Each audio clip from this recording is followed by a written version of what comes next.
pourtant, l'histoire se répète à chaque cycle.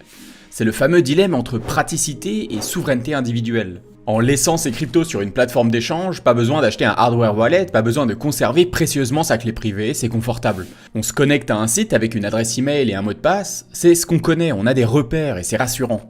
Cependant, il faut bien comprendre que le chiffre qui s'affiche sur votre compte n'est qu'une simple reconnaissance de dette. Vous faites donc confiance à cet exchange pour ne pas disparaître et vous donner vos bitcoins quand vous en aurez besoin. On appelle ça du third party custody. Et en faisant cela, disons-le, vous passez complètement à côté de cette révolution technologique. Pour la première fois de l'histoire de l'humanité, une technologie permet à n'importe quel individu de conserver sa richesse et son patrimoine en toute sécurité, et de manière complètement autonome. Fini les billets cachés dans le matelas ou les lingots au fond du jardin. Il est dorénavant possible de garder tout ce que l'on possède en mémorisant une liste de 12 mots. Bitcoin offre à quiconque un bouclier solide et indéfectible pouvant résister à n'importe quelle attaque, y compris de la part de gouvernements autoritaires par exemple. Bien entendu, des criminels trouveront toujours un moyen pour parvenir à leur fin, la torture, les persécutions, les emprisonnements seront toujours une réalité, mais la tâche s'avère dorénavant bien plus compliquée. Le seul et unique moyen de vous déposséder de vos bitcoins est, premièrement, de savoir que vous en possédez, pas si simple, et deuxièmement, de connaître votre clé privée. Maintenant, tout cela part du principe que vous détenez vous-même vos clés privées, et un grand pouvoir implique de grandes responsabilités. Si vous perdez votre clé privée, personne ne pourra vous aider à récupérer vos fonds. Il n'y a pas de bouton mot de passe oublié, et soyons honnêtes, cela fait peur à beaucoup de monde. Et ici, je pense qu'il est important, avant d'aller plus loin, de revenir sur le concept de clé privée, clé publique. Ça fait longtemps que l'on n'en a pas parlé sur la chaîne, alors reprenons les bases. Votre clé privée est en quelque sorte le mot de passe vous permettant d'utiliser vos bitcoins sur le réseau. À ne pas confondre avec le mot de passe que vous définissez sur des plateformes d'échange ou de trading ou votre mot de passe Gmail ou Facebook. Cela n'a rien à voir. Une clé privée est un nombre aléatoire de 256 bits. C'est-à-dire un nombre avec 256, 1 ou 0. C'est un nombre tellement grand et complexe qu'on a du mal à réellement appréhender la chose. Un portefeuille électronique, ou wallet en anglais, sert à conserver cette clé privée. Cela peut être un simple logiciel installé sur votre ordinateur, dans ce cas-là on appellera ça un hot wallet, ou alors ça peut être un petit accessoire qui ressemble la plupart du temps à une clé USB. Et ça on appelle ça un cold wallet. La deuxième option est bien plus sûre car ces petites clés USB un peu spéciales ont été pensées pour que votre clé privée soit toujours protégée et déconnectée du réseau, ce qui rend la tâche pour la voler bien plus compliquée. Votre clé privée sera générée de manière aléatoire lorsque vous utiliserez votre portefeuille électronique pour la première fois. En gros, c'est un peu comme si vous arriviez dans une nouvelle ville et que vous pouviez choisir au hasard une boîte aux lettres, n'importe laquelle, celle que vous voulez.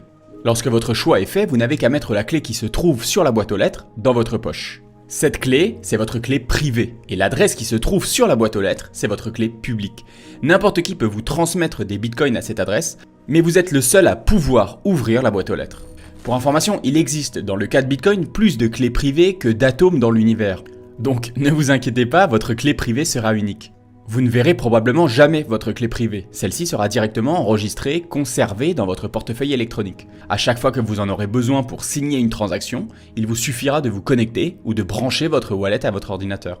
Sachez que votre clé privée peut toujours se retrouver à partir d'une suite de 24 ou 12 mots que l'on appelle une seed phrase. Cette seed phrase vous sera donnée au moment où vous initialiserez votre portefeuille électronique. Donc même si votre wallet casse ou si vous le perdez, vous pourrez toujours accéder à vos bitcoins au moyen de cette seed phrase. Donc c'est pour cela qu'il est aussi important de la conserver en lieu sûr. Et on en arrive au point où l'univers crypto se distingue radicalement du paradigme actuel. Votre portefeuille électronique ne conserve pas vos bitcoins comme un portefeuille conserverait vos pièces ou vos billets. Votre portefeuille électronique conserve simplement votre clé privée, vous permettant d'accéder à vos cryptos. On imagine souvent les bitcoins comme des pièces en or avec un gros B dessus. Notre inconscient se rattache au modèle actuel, à ce qu'on connaît, à ce qu'on comprend. Et ça nous empêche de réellement saisir le fonctionnement de cette nouvelle technologie. Pour vraiment comprendre de quoi il s'agit, il est bien plus pertinent de comparer Bitcoin à un terrain, une sorte de terrain numérique sauvegardé sur le cloud. Voyez un Bitcoin comme 1 mètre carré de ce terrain. Nous savons que ce terrain fera 21 millions de mètres carrés. C'est la quantité vers laquelle tend Bitcoin vers l'année 2140. Pour info, nous en sommes aujourd'hui à un peu plus de 19 millions, donc 90% des bitcoins ont été minés, ou si vous préférez, 90% du terrain a été découvert. Mais revenons-en à cette histoire de clé privée. Une clé privée donne le droit à l'individu qui la détient d'utiliser comme bon lui semble la superficie de terrain qui lui est rattachée, une sorte de titre de propriété si vous voulez. Lors d'une transaction d'une personne A à une personne B, les bitcoins ne bougent pas vraiment. La seule chose qui change de main est l'acte de propriété de ces bitcoins, et tout ça de manière 100% numérique, sans aucun tiers. Ici, comme vous le savez, la plus petite unité de ce terrain s'appelle le Satoshi, donc un 100 millionième de Bitcoin. Mais prenons un exemple pour que tout le monde comprenne bien ce qui se passe. Je possède 3 bitcoins, donc 3 mètres carrés du terrain bitcoin, cela veut dire que ces 3 bitcoins sont utilisables avec ma clé privée, et ma clé privée uniquement.